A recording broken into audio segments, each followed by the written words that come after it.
Happy Thursday. Welcome to the studio. This is not distracting at all, is it, Browska? Today, I wanted to talk a little bit more about criticism in art, something we talked about a few days ago, but something came up again, and I thought, hey, this is always something worth coming back to. Before I do, please check out CariniArts.com for my shop, my blog, my podcast. I'm doing a lot more live stuff on Instagram and Facebook, so join me there. You can also support me, an independent artist, and I will be happy to send you a little something. I do have a 3-month summer show coming up, running July, August, and September of 2021 with a reception on July 21st. And anyone is welcome to come. It will be in the San Diego area. But today I wanted to get into the idea of criticism, something I've had to deal with my whole life. And as a neurodivergent artist, I'm just naturally built a little differently. Fundamentally, my brain works a little differently than other people's do. So I'm always subjected to feeling on the outside of things, and it has made me at times want to not get invested in things or to take certain chances and to keep to myself. And one of the things that I most commonly hear from artists and dreamers and people that message me, that follow me, is that the reason they don't go after what they want to really do is because they are worried about people judging them. But let me tell you, people are going to judge you whether you do something or don't. So if you don't do something, people are going to judge you anyway. So you might as well go after the thing you want and do the thing. You got to do you at the end of the day. And let me tell you why, because I spent so much of my life not doing what was meant for me, and it tore me apart inside. I felt like I was an incomplete person, like I wasn't myself, like a piece of my soul was missing. And it wasn't until I finally did the difficult thing of moving into being myself that I started to feel better. And you're going to lose people in the process of doing that. It's the harsh reality. You're going to lose people in the process of doing that. But guess what? Those people aren't meant to be there. And I specifically wanted to come on today and talk about this because I talked a little bit about sexuality and marketing and whether it's good or bad and how people feel about that and the judgment and criticism passed there. But I had something come across my feed this morning. So I do a lot of these Facebook groups, and I've mentioned that these Facebook groups, they're promoted and you see the commercials on TV and they're like, oh, it's a place to come together and everybody's loving and supportive and common interest. But what I've found is that it's the breeding ground of hatred and vitriol in many cases. There's a lot of positive stuff that comes there, but there's also a lot of negative. So I think that for you, you may personally need to do a cost benefit analysis. And for me, I've looked at it and I've said, okay, well, I do get some of the negative, but there is a lot of positive, and it gives me a platform and an opportunity to connect with people that are where I was maybe 5 years ago, 10 years ago, 15 years ago, maybe some people that are ahead of me. So I can learn some things in the process, but I can be a tool and a resource for other artists at the same time. And I've recognized that my calling goes beyond me. It's above me. And that means being a resource and somebody that can help other artists so that they can maybe bypass some of the problems and the obstacles that I ran into. So this morning I woke up, and I've been feeling pretty good lately. So shout out for Mental Health Awareness Month, because we're still in May as I'm recording this. And I've dealt with criticism a fair amount of my life. And at times, depending on how I'm feeling, I react more or less to it. And when I'm more insecure with myself, when I'm not feeling real great about where I am or what I'm doing, those are the times that I'm more reactive. But I've been feeling pretty good about myself lately. Not overly confident, I hope, but just in awareness. And so when I woke up this morning, I was feeling good. And it's always when we're feeling good and we wake up first thing in the morning and open up social media, and perhaps this is a lesson not to open up social media first thing in the morning, but we see that thing. It's that always that one comment, that nasty comment. And why is it that we can get 1,000 positive comments, but that one hurtful comment is the one that sticks with us? Now, I have to say that the comment I got this morning, it wasn't hurtful. It didn't even bother me at all, but I just wanted to have some fun with it. So I'm going to share that with you. So I posted my 10-year floor canvas or table canvas the other day, which is the canvas that I had on my table. And for 10 years, I would wipe my palette knife on it when I was working. So after I would mix the colors from my color palette, whatever residual paint was on my palette knife, I would wipe it on there. I do have a floor canvas as well, which is why I mentioned the floor canvas. But the caption I wrote was just, there's a whole lot of energy right here. This is 10 years of wiping my palette knife on my table canvas. And I want to get back to this one comment. So Dan, and this is my best Dan impression, goes, if you published 200 pages of random words in no particular order, would you call it a novel? If you recorded an hour of discordant sounds, would you call it a symphony? Is it art? Really? And my response to Dan, because even though I don't like to go out a lot and I'm an introvert, I thought, hey, I'm going to invite myself to Dan's barbecue and we're going to have a little roast. So I said, where's my comment? I got to find my comment. If you lived to be really old and bitter, would you call it a life? Really? So again, it wasn't an attempt to be an attack on him. It was just reversing the philosophy, because anytime somebody tries to hit you with how intelligent they are and how knowledgeable they are, it's usually an indication of an insecurity and somebody not being comfortable with where they are. So I wasn't even bothered by what Dan had to say. But what does get to me is the fact that there are people that are younger or even older that are impressionable, that are in the pursuit of their dreams right now. And maybe Dan's comment would crush someone like them. So why is it that people feel the need to say things like this? For me personally, if I don't like something, I just move along. And I can scroll past anything. I can scroll past the artwork in these groups of artists that are less experienced and perhaps less formal training. And regardless of the objective skill level, I can find something that I like about it. I like this line. I like this stroke. I like this color. I like this element. I like this little thought or this burst of energy right here. I can find something that I like about it. So it comes down to what we choose to focus on. And so again, well, you say, well, you're focusing on this negativity in this talk right here, but there's a message here and I'm focusing on it because I think a lot of people deal with this but don't necessarily address this. I'm hoping that this will be a tool and something that can help other artists and other dreamers that are being discouraged by people. Because whether it be people like Dan, strangers in groups, because we are in a social media based culture where you're going to be more susceptible to this as the years come. And I think that it's just going to be a growing issue. So if it's not addressed, I feel like it's an epidemic or another pandemic that is forthcoming of sorts.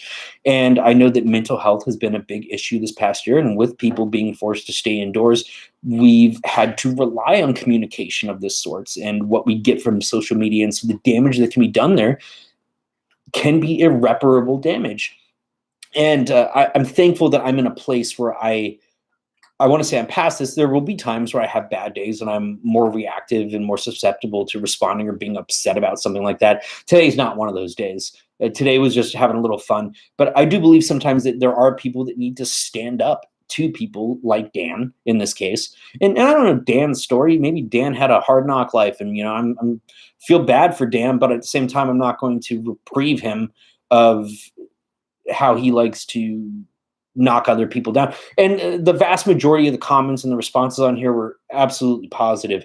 There were 889 likes, a vast majority of which were loves, and a lot of shares.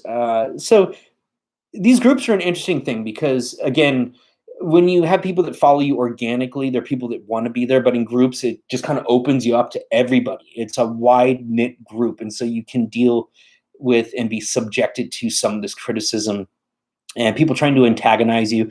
But as somebody pointed out to me recently, they said, anytime I've ever been judged or criticized by somebody, it wasn't by somebody that was more successful than me. It was by somebody that was judgmental for the fact that they were jealous or envious or not doing something, or they weren't focusing on their own life. So they were using the distraction of judging somebody else's choices and somebody else's life. And I think that was a big part of this past year, is people being distracted and judging others rather than turning inward and focusing on self-reflection and self-awareness. And with that self-awareness, even for me, comes an understanding that, hey, maybe Dan has had a rough time. Dan was probably somebody that had a dream at some point, and maybe somebody shot him down and tore him down, like somebody similar to what he was attempting to do but failed to do with me. And I recognize that. And I think it does come from this place of insecurity and jealousy. Not to say that Dan is necessarily jealous of me. Maybe he just doesn't like what I do, and that's fine. But why do people feel the need to tear other people down? And the truth is aside from what I've already said, there are some people that just want to be chaos for the sake of being chaos and stir things up for the sake of stirring things up, and that may never change. And I can't force someone like Dan or people to change or to continue scrolling and to not say negative things. And at the same time, we run into the slippery slope of monitoring and trying to control what people say. So there are an abundance of issues here But when it comes down to it, I believe in focusing on what you love and maybe encouraging you to encourage others by commenting on the positive things that you pass by, or finding something that you like, even about the things that maybe you don't like, and maybe fueling and feeding that rather than the negative side of things. So just changing your perspective a little bit. I think that as artists, we find creative solutions to things. So I think that here's a creative opportunity for you and something for you to think about. Now, going back into the sexuality is marketing thing, because it ties with this topic, and that was somewhat of a popular one, is I talked about how in, again, one of these Facebook groups, there was a girl that posted a photo with her boobs somewhat out. Like, she wasn't wearing a bikini or anything. She just had big boobs that were coming out of her shirt a little bit, and she had her painting with her. And so the majority, a lot of the photo was about her art, but she just happened to be in it. And people, there were about 500 comments, and most of them were just attacking her, saying, "Oh, it's about this. Oh, why do you need to do that?" And so I commented strictly on the artwork, and I said, "Oh, I really like the pieces that are on the back wall." And somebody even commented on my thing, and they said, "Well, you're not being objective. You're only commenting on her photo because of her boobs." And I'm like, uh, no, that really didn't have anything to do with it. But part of the reason I did comment was because I saw a lot of people attacking her. So it's interesting where we give our energy and why we give our energy and what we fuel. It's a very real thing. That's where the energy goes. But I did think that it was unfortunate that people would attack her for that, because we don't know her motive. We don't know her story or anything like that. There are definitely times that you see somebody posting something where you can tell, like, this is strictly a bikini shot, and they're holding like a little painting, and you can kind of tell more or less that they don't really even care for painting, but like, hey, like, here's a painting. And even if they want to do that, so what? They're promoting art, they're supporting art in some capacity. So what's it to you? Let them do their thing. If you don't like it, you don't have to like it. You don't have to support it. But by giving it attention, you're just fueling it further. And I'm a big believer in, I'm not going to tell a woman or a man what to do with their body or how they market their work. You know, you do what you got to do to survive, to make the dream possible. Sometimes we got to make sacrifices. Maybe she was somebody that was insecure with her body, and she was starting to feel comfortable. And maybe the creative process of her art made her feel comfortable enough to say, hey, you know, I'm not really happy with myself, but I'm going to put myself out here with my work, because I'm going to be vulnerable with my work. Because we do, as artists, we put ourselves on a stage naked and vulnerable for people to judge us. So what is the difference? And so I do kind of, my stance on that is that I'm not going to pass judgment. I'm going to let people make their own decision. But anytime that I've ever said, hey, that girl's only posting that because she's wearing a bikini and a million people are going to like her. And yeah, I recognize that there are people that do that, and they do get far more likes than me and far more response and have far more followers. But I'm also recognizing that my judgment and criticism of that is coming from a place of insecurity. And like, why am I so concerned about this person's numbers? If they're only following her for that and not for substance, why am I concerned about that? Is that what I want? Is that what I want to do? And then ultimately, that's up to my call, what I do with that and where I go with that. So to each their own. You got to take your own course, choose your own journey, but I can't fault somebody else or criticize somebody else on their journey, because it's not fair for me to throw stones from my glass house. And I've taken my fair share of criticism. I have done photo shoots, more or less nude photo shoots, with and without my work. And it wasn't because I was saying, hey, look at me. It was more so because, hey, I am oftentimes insecure and uncomfortable with my body and with how I feel about myself, but I'm putting myself out there, and I'm trying to overcome those insecurities by doing the most uncomfortable thing possible. So sometimes the reasoning and the rationale behind it is not what people think, but people are going to come to their own conclusions for whatever reason. And there's nothing that you can say or do to change that.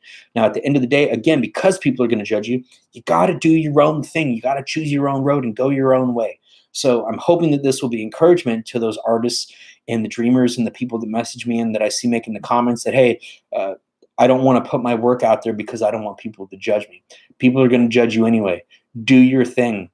I'm telling you, you will feel so much better about yourself for being true to yourself and who you are, because if you don't, you're always going to feel that hole in that gap inside of you for not being your true self. So provided that you are not hurting or murdering or assaulting or attacking somebody else, do your own thing, go your own way, take your own road. And again, you're going to lose people on the way, and that's okay. Sometimes losing people is a blessing, because it creates the space that you need to make room for the people that really want to be there. And that's why, as I've continued to move in the direction of doing things my way, and I've seen my following drop off, and I'm here on places like YouTube where I don't even have a following, and I'm oftentimes just talking to myself, but I do it because I'm doing my thing and I'm doing it my own way. And the people that want to be here can be here. And I appreciate those people. I'd rather have fewer people here that want to be here than a bunch of people that pretend and don't really support me, but just want to be there for the attention. So again, you got to think about the type of attention that you're getting, and whatever choice you make, I'll stand in your corner. So do your thing. Have a great day. CariniArts.com. Check out the shop, the blog, the podcast, and also join me for more of my feeds on Facebook and Instagram. And if there's a specific art talk you want to have, throw something in the comments. Talk to me. Let's have a dialogue. I don't always want to have a monologue, so let's have a conversation. Send me your questions. Send me your comments when we do the live feeds. And I want to provide free art resources for people. I want to find inroads and create inroads for other artists, for other dreamers. So we'll be doing talks upcoming about what it means to be a professional artist. Is art school necessary? A lot of different things. So let me know what you want to talk about. Have a good day. CariniArts.com.